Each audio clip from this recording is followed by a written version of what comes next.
So if we're trying to establish a new habit in our lives, for example, a practice routine, or even working on something new in our existing practice routine, there's something that can be helpful, and that is habit chaining. So the classic example is you take a habit that is already established in your life, for example, brushing your teeth, and then you attach a new habit to that existing habit. In this example, it might be something like doing 10 push-ups. So you brush your teeth, which you don't have to think about, you do anyway, and then you do your 10 push-ups. And so with music practice, it's not quite as simple as saying brush your teeth and then do your music practice. We need to find some time for our music practice. So this is not the ideal example. So I have a student actually who used this really well. She was struggling to find time to practice until she looked at her day, and I asked her, is there anything that you can connect your practice to, any habit that would be kind of like the signal for you to do your practice? And she realized that every time she came home from work, she would have a shower, and the shower would refresh her and put her in a good mood. And normally she'd sit down for half an hour and then make dinner. But she decided to take the shower after work as the habit that she wanted to then connect her music practice to. And it worked really well because she was refreshed after the shower, she was in a good mental space, and she, after several weeks, she actually started to connect the shower and the music practice. And the music practice was a positive experience because she was in a fairly positive mental state after refreshing herself in the shower. So if you are the kind of person who already has an established practice routine, then it might be helpful to think about adding a new habit into that established routine. So if you are always working on your scales and arpeggios and you have kind of a desire to start improvising, maybe after you play your scale exercises, you then take one of the keys and you improvise for several minutes in that key. So just using the scale, just exploring the scale in a way that is not linear, not the way that you would play it in your scale exercises. So trying to add this new habit of improvising to the existing habit of running your scales every day. So I'm going to leave you with this idea. So if you're trying to establish a practice routine, what habits do you have in your week that you could maybe attach your practice routine to? And if you already have an established routine, how can you bring something new into your practice routine that you've been wanting to introduce for a while? What habit in your practice that you already have can you chain this new habit onto?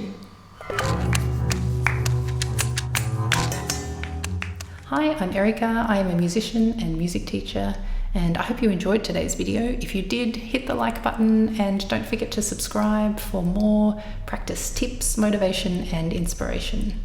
And also share this video with any friends who are also practicing music. And finally, if you like, you can stick around for a short meditation at the end of this video to prepare you for a great day's practice. So happy practicing, and I'll see you next time. Bye. So let's just take some time to prepare the body and the mind for practice. Take out your instrument, books, music, whatever you need for your practice today, and then spend a few moments making the space comfortable. And when you're ready, coming to a place of stillness, you can stand or sit with your instrument, and then with the next exhale, gently closing the eyes.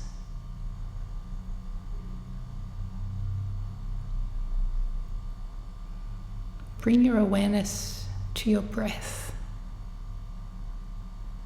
Notice where in the body you feel that breath moving.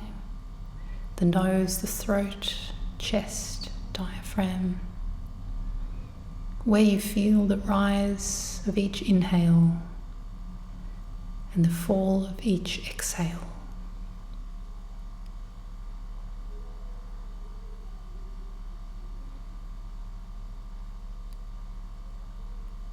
And now you can begin to count each breath. 1 with the inhale, 2 with the exhale, 3 inhale, 4 exhale. Just up to a count of 10, then returning back to 1 again.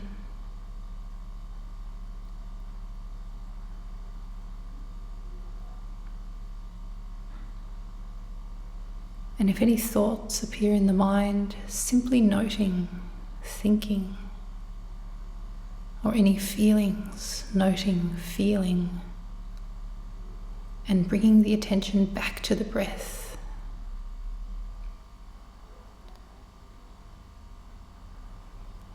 If you find you're distracted, simply returning to the count of 1, back to 10, and then repeat back at 1.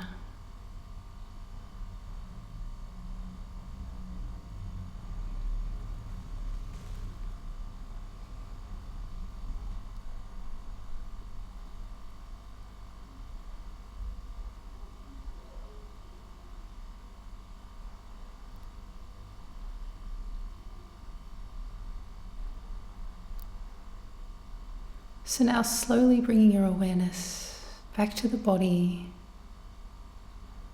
feeling the weight of your body in the chair, or the feeling of the feet connected to the floor.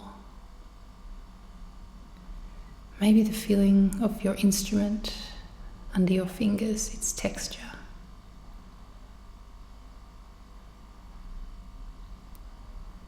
And then, when you're ready, you can blink the eyes open, and I wish you a wonderful day's practice.